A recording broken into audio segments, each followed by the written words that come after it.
Hi, this is Amrita and I am at the White Cube Gallery with its director, Tim Marlow. And Tim is going to actually tell us how he decided to curate this particular exhibit and take us through these works. Hi, Tim. Hello. Well, we decided, first of all, we wanted to see if we could promote an artist who has been asked to give a big prize here, who's going to do a big show in India next year. The venue's to be announced later. So that's Mark Quinn. So we put Mark on the centrepiece here. So we've got a sculpture of an orchid. It's a kind of hybrid, slightly genetically engineered, with a painting that is almost brighter than life, but actually nature often does seem garish. So that's Mark's piece there. Slightly sensual, poetic, evocative, and also rendered in this kind of paint that in theory won't fade.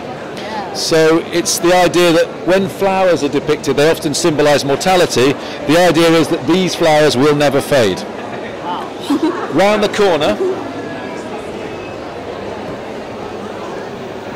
I don't know whether a lot of your viewers know Tracy Emin, but I'd imagine some will do. And Tracy, she did a big show in London last summer called Love Is What You Want at the Hayward Gallery. This is the neon with that title. Everything that Tracy does, her drawings, her neons, her sculptures, they're all intensely personal. It's her view, her experiences of the world. But actually they resonate universally. I'd reckon that most people would probably agree that love is what you want. Absolutely. And as Tracy often says, love can also mess you up. People might think that too.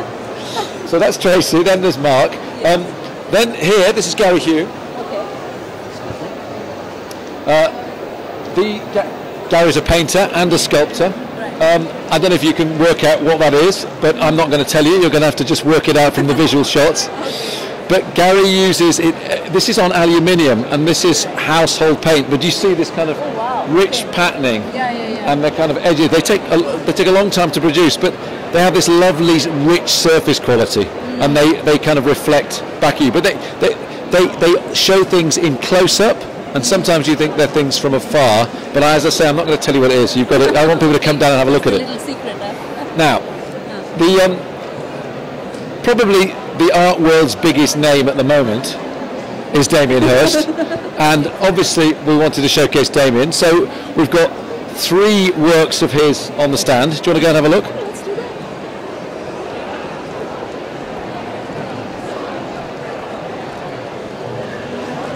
So this is a gem cabinet. These are diamonds, but actually they're zirconium. Do you know zirconium? It's the manufactured diamonds. Right. The piece is called White Lies.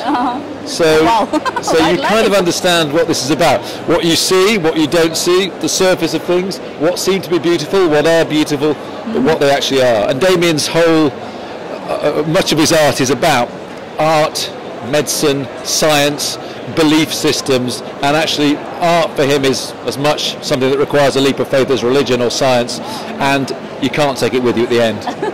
True. And then there's Damien's, we've got two different kinds of paintings.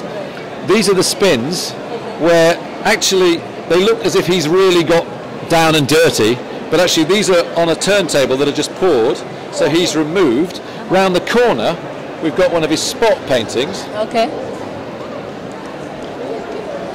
which look as if it could almost have been machine made, but it's intricately hand painted, and each one of the spots is a different colour. They look almost the same, but everything is a slightly different tone. Interesting. Sure. What an impressive show.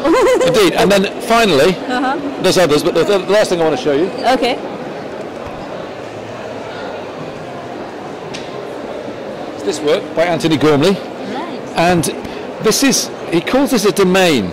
And actually I've gone through this process, but it's usually the artist, this is him, where you get covered in plaster, head and body, and you make a mould. And you cut the mould out, and then the mould then represents the space that your body wants inhabited, and then he then welds these individual pieces to recreate the space, to delineate the space. It's like a drawing in space, yeah?